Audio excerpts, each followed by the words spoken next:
नमस्कार मेरे प्यारे भैया बहनों तथा समस्त विद्यार्थियों एवं सहपाठियों।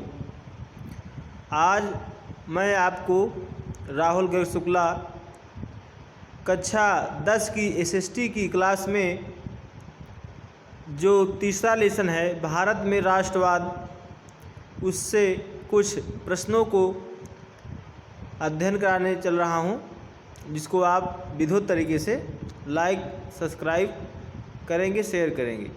चलिए प्रारंभ करते हैं। क्वेश्चन संख्या 155 है,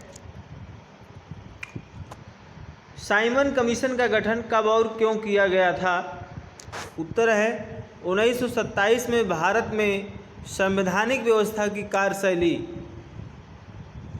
का अध्ययन करने के लिए साइमन कमीशन का गठन किया गया था। ये बहुत ही महत्वपूर्ण प्रश्न है, क्योंकि 1927 से 1928 के बीच में सर जॉन कमीशन के नाम से भारत में एक साइमन कमीशन आया, जिसमें भारत के जितने भी लीडर्स रहे उनको उसमें शामिल नहीं किया गया तथा भारत के खिलाफ जितने भी नियम बनाए गए उसके विद्रोह में भारतीय जनता ने उसका गो बैक कमीशन का नारा देते हुए, जिसमें प्रमुख रूप से अगुवाई किए थे लाला लाजपत राय, तो इनके अगुवाई में यह साइमन का विद्रोह रहा, जिसमें उन्हें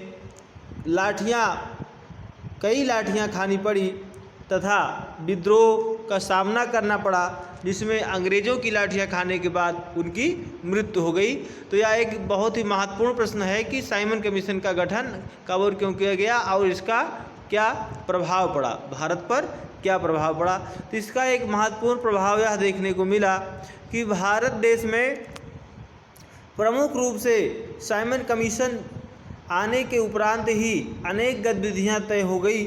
भारत में विद्रोह प्रारंभ हो गया और फिर से एक बार लोगों ने एकजुट होकर भारत में सबने योग्य आंदोलन को जन्म दिया।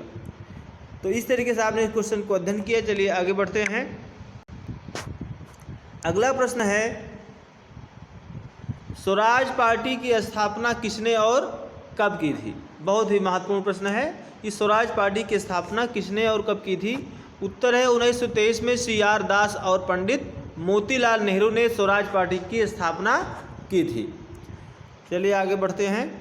स्वराज पार्टी का महत्वपूर्ण योगदान यह रहा कि जिसमें भारत देश में अपने ही राज्य को स्थापित करने तथा अंग्रेज़ों को विदेश लौटाने के लिए यह कार्य प्रारंभ किया गया था, इसलिए इसको स्वराज पार्टी के नाम से जाना जाता है। चलिए आगे बढ़ते हैं। अगला क्वेश्चन है, गांधी जी ने प्रस्तावित रॉलेट एक्ट के विरुद्ध एक राष्ट्रव्यापी सत्याग्रह आंदोलन क्यों आरंभ किया? तो उत्तर इसका है, इस प्रश्न का उत्तर है, आप समझेंगे, प्रश्न बहुत ही महत्वपूर्ण है, क्योंकि महात्मा गांधी यह चाहते थे कि रॉलेट एक्ट जो 1919 में आया था, जिसका मुख्य उद्देश्य था भारत में शासन करना, और उसमें तमाम ऐसे नियम लागू किए गए थे जो 2 वर्ष के लिए बिना मुकदमा चलाए किसी को नज़रबंद किया जा सकता था, जिसका विद्रोह भारत ने 1919 में ही जलियांवाला बाग हत्याकांड जो आप जानते हैं उससे किया गया, जो 13 अप्रैल 1919 को किया गया था। चलिए आगे बढ़ते हैं। अगला क्वेश्चन समझिए, द्वैध शासन व्यवस्था का क्या अर्थ है? द्वैध शासन व्यवस्था को आप समझेंगे, इसका अर्थ क्या है? जब देश का शासन 2 शक्तियों द्वारा चलाया जाता है तो उसे द्वैध शासन व्यवस्था कहा जाता है। कहने का यथार्थ हुआ कि 2 शक्तियां या मिश्रित सरकार अर्थव्यवस्था को लेकर या किसी भी शासनिक व्यवस्था को लेकर जो लोकतांत्रिक गतिविधियों को लागू करती है उसी को द्वैध शासन कहा जाता है। आप समझने के लिए उदाहरण ले सकते हैं कि जब पूर्ण बहुमत में कोई सरकार नहीं आती है लोकतंत्र के अनुसार लोकसभा में, तो उसी को हम द्वैध शासन प्रणाली कहते हैं। इसी को द्वैध शासन व्यवस्था माना गया है, जब 2 अलग अलग शक्तियां मिलकर इसे लागू करती हैं और शासन करती हैं। चलिए आगे बढ़ते हैं, अगला प्रश्न समझते हैं। अगला प्रश्न है, मुंबई में खिलाफत समिति का गठन क्यों किया गया और कब किया गया? उत्तर है खलीफा की तत्कालिक शक्तियों की रक्षा करने के लिए मार्च 1919 में मुंबई में खिलाफत समिति का गठन किया गया। खलीफा एक ऐसा पद होता है जो मुस्लिम समुदाय के एक प्रमुख लीडर का होता है, एक प्रमुख नेता का होता है, या हम कह सकते हैं एक गुरु की पोस्ट होती है। इसको हम सरदार के रूप में भी देख सकते हैं। तो इस तरीके से इस शक्ति को एकाग्रित करने के लिए, गठित करने के लिए यह समिति निर्मित की गई। इसमें आप समझ पाएंगे कि भारत में जब अंग्रेज आया तो यहाँ पर उसने देखा कि भारत में अनेक शक्तियाँ हैं, अनेक प्रकार के दल हैं, अनेक प्रकार की राजनीतिक संस्थाएं हैं, जिसमें अलग अलग लोग एक दूसरे से मिले हुए नहीं हैं, एक दूसरे का विद्रोह कर रहे हैं। तो उसने इसका लाभ लेते हुए हिंदू और मुस्लिम धार्मिक प्रपंच को रचते हुए उन्हें एक दूसरे से लड़ा दिया, जिसका लाभ उसे बाद में कूटनीति के रूप में देखने को मिला और उसने पूरे भारत पर कब्जा कर लिया।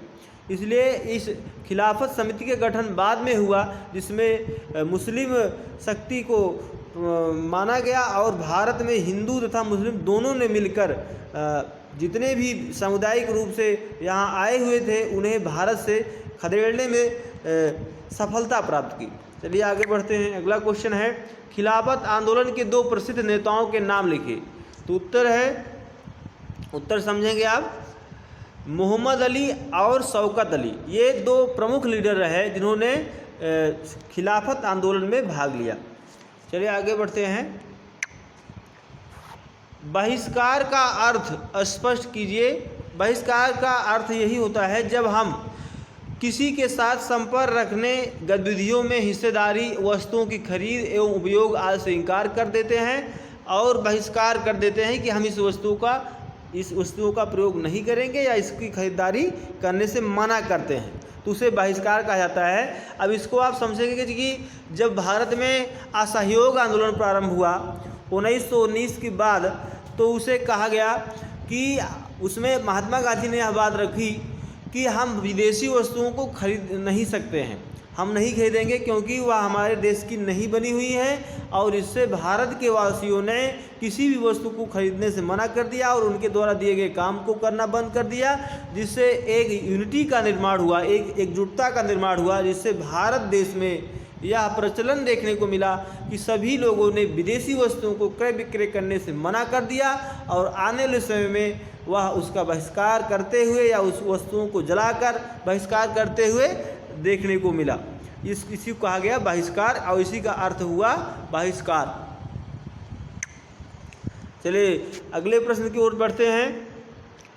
अगला प्रश्न है असहयोग आंदोलन कार्यक्रम की 4 प्रमुख बातों का उल्लेख कीजिए। तो उत्तर है पहला, सरकार द्वारा दी गई पदवियां लौटाना। दूसरा है सरकार नौकरियों, सेना, पुलिस, अदालतों, विधायी परिषदों का बहिष्कार करना। तीसरा है विदेशी वस्तुओं का बहिष्कार। चौथा है सरकारी स्कूलों तथा कॉलेजों का बहिष्कार। जितने भी संस्थाएं थी जो भारत में कार्य कर रही थी, चाहे शिक्षा को लेकर या चाहे पुलिस को लेकर या चाहे किसी प्रकार की वस्तु का क्रय विक्रय को लेकर, सभी स्थानों पर सभी लोगों ने बहिष्कार किया और सरकारी हुकूमत को, जो कि अंग्रेज़ द्वारा लागू की गई थी, उसका विद्रोह करते हुए भारत को आज़ाद करने की मांग करने लगे। यही है असहयोग आंदोलन। चलिए आगे बढ़ते हैं।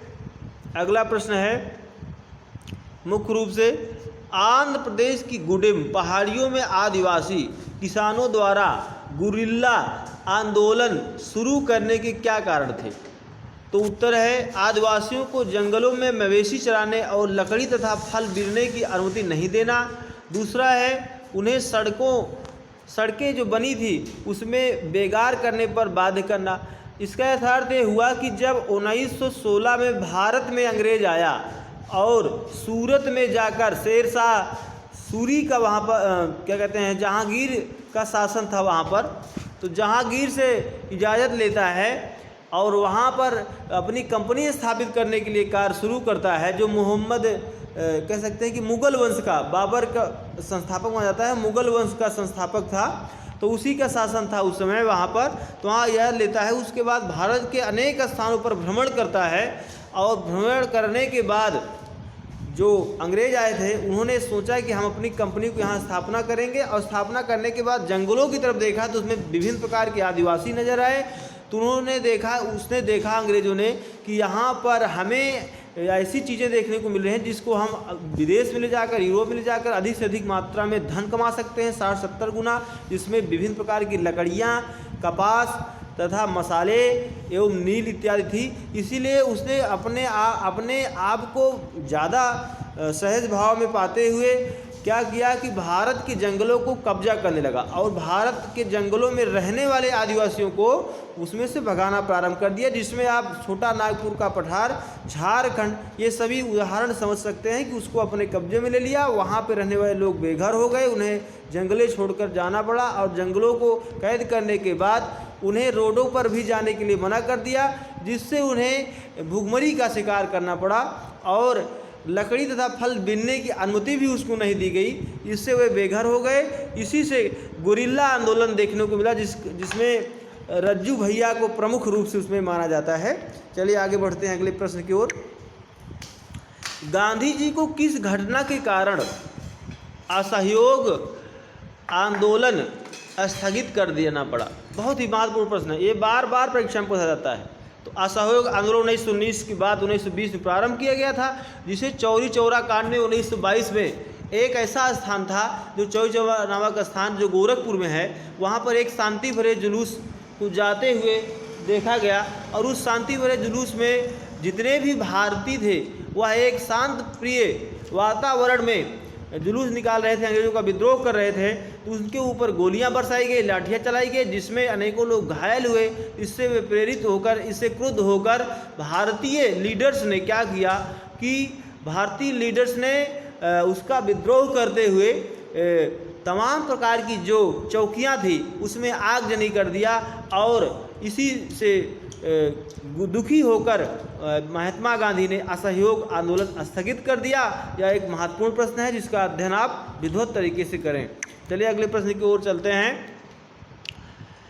कांग्रेस और मुस्लिम लीग ने साइमन कमीशन का बहिष्कार करने का निर्णय क्यों लिया?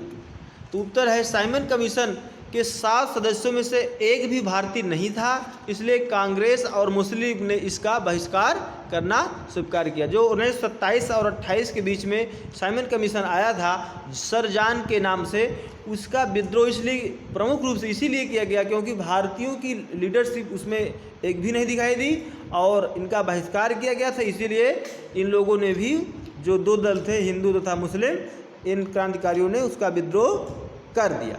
चलिए आगे बढ़ते हैं और अगले प्रश्न की ओर बढ़ते हैं। अगला प्रश्न है, गांधी जी की नमक यात्रा से आप क्या समझते हैं? तो उत्तर है, गांधी जी की नमक यात्रा 12 मार्च 1930 को प्रारंभ की गई, जिसमें डांडी से साबरमती आश्रम से लेकर डांडी तक मानी गई थी, और इसमें गांधी जी ने पैदल यात्रा करते हुए अपने 76 अनुयायियों के साथ जगह जगह चलते हुए कई दिनों तक भ्रमण करते हुए वहाँ पर पहुँचते हैं, जिसमें उन्हें विभिन्न प्रकार की समस्याओं का सामना करना पड़ता है, जिसके परिणाम स्वरूप यह देखने को मिला कि उन्होंने सांभर नामक स्थान डांडी जो है वहाँ पर पहुँचने पर सांभर को क्या किया कि नमक के रूप में उबाला और उसको प्रयोग कर दिया, जिससे यह नमक कानून जिसके ऊपर पाबंदी थी कि स्वयं से कोई नमक नहीं बनाएगा, उसको तोड़कर अंग्रेजों का विद्रोह किया। इसी को कहा जाता है नमक यात्रा या डांडी मार्च। चलिए अगले प्रश्न की ओर बढ़ते हैं। सविनय अवज्ञा आंदोलन असहयोग आंदोलन से किस प्रकार अलग है? उत्तर है, असहयोग आंदोलन में लोगों को सरकार से सहयोग न करने के लिए कहा गया था, और सविनय अवज्ञा आंदोलन में कानूनों को तोड़ने के लिए कहा गया। दोनों भिन्न प्रकार के प्रश्न हैं। इसमें से असहयोग आंदोलन का समझ भी आपकी, असहयोग आंदोलन में भारतीयों ने विदेशी वस्तुओं का बहिष्कार किया, और सविनय अवज्ञा आंदोलन में किसी प्रकार की उदारता न दिखाते हुए जो अंग्रेज द्वारा बनाए गए जितने भी नियम थे उसको तोड़ने को दिखाया गया है। तो यही दोनों विशेष अंतर है। चलिए आगे बढ़ते हैं अगले प्रश्न की ओर। गांधी इरविन समझौता किस वर्ष हुआ और किनके मध्य हुआ था?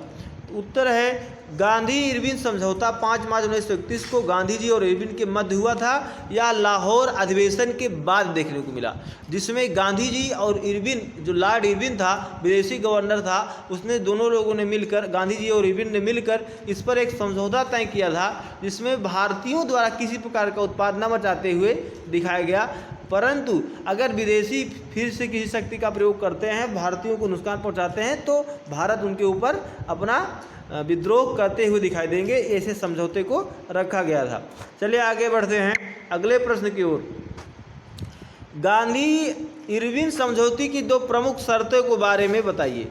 तो पहला है गांधी ने दूसरे गोलमेज सम्मेलन में शामिल होना स्वीकार कर लिया, और दूसरा है सरकार ने राजनीतिक कैदियों को रिहा करने को स्वीकार किया। ये तो 2 प्रमुख बातें रही, जिसमें से गोलमेज सम्मेलन में जो बातें ठुकरा दी गई थी अंग्रेजों द्वारा, उसको मानने के लिए कहा गया, और जो राजनीतिक कैदी थे, जो उनकी गिरफ्तार कर लिए गए थे, जो लीडर्स थे, क्रांतिकारी थे, उनको छोड़ने की बात कही गई।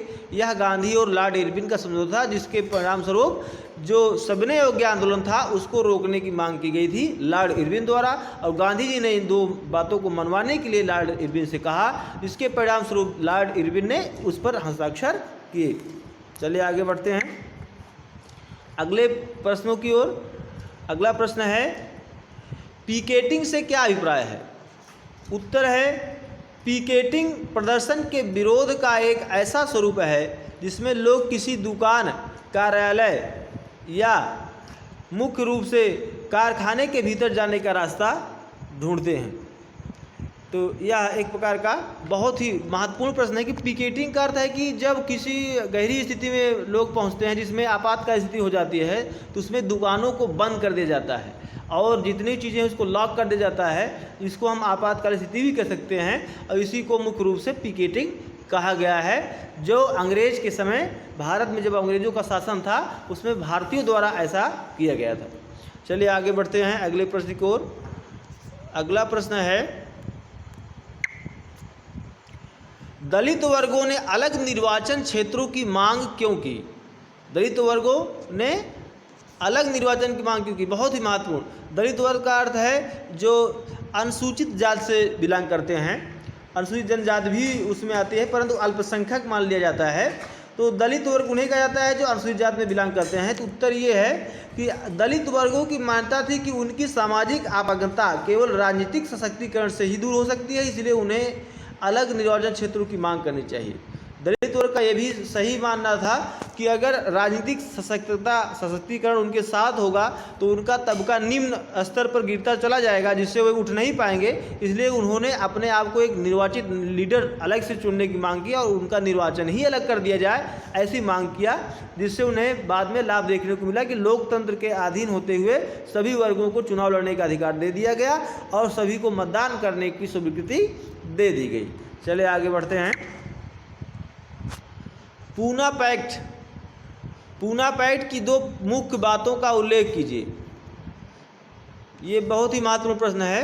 दलित वर्गों के लिए प्रांतीय एवं केंद्रीय विधायी परिषदों में आरक्षित सीटें दी जाएंगी तथा मतदान सामान्य नियोजित क्षेत्र में ही होंगे।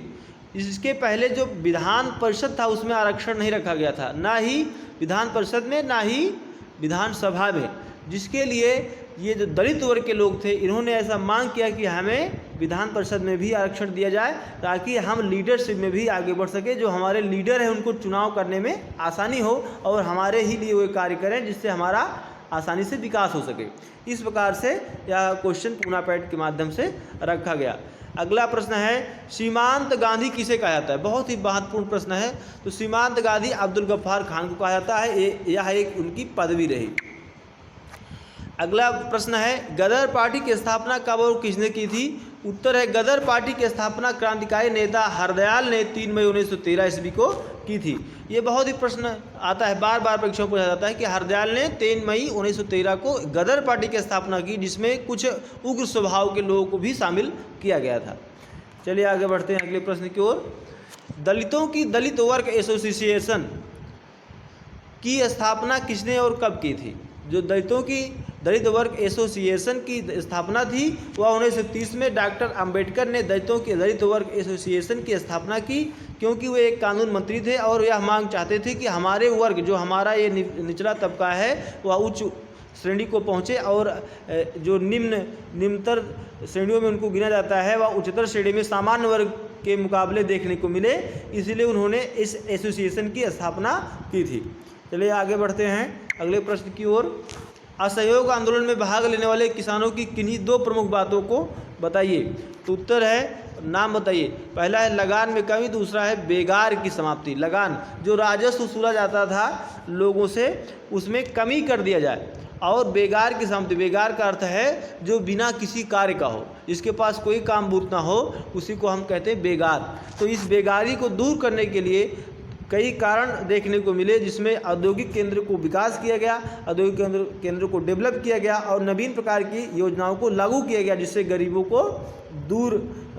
को दूर किया सकता है। वर्तमान में उदाहरण के तौर पे हम ले सकते हैं कि यह मनरेगा है या जो PWD है या ऐसे तमाम चीज़ें हैं जिससे हमारे भारत देश में, या कह सकते हैं कि जो नमामि गंगे योजना लागू की गई, इससे लोगों को रोज़गार भी मिला है और भारत देश में वर्तमान के दृष्टिकोण से देखें तो यह रोज़गार की कमी जो थी उसको दूर भी किया गया है। तो यह असहयोग आंदोलन के समय भी इन बातों को रखा गया था। चलिए आगे बढ़ते हैं और अगले प्रश्न को हम आपसे बाद में चर्चा करेंगे। तब तक आप इस यहाँ तक 176 नंबर संख्या तक क्वेश्चन का अध्ययन करते रहें और विधिवत तरीके से पाठ्यक्रम को पढ़ें और अपने सहपाठियों से भी इस प्रश्न के बारे में जिज्ञासा करें, चर्चा करें। तब तक आप इसका अध्ययन करें। जय हिंद, जय भारत, वंदे मातरम, जय मातृभूमि।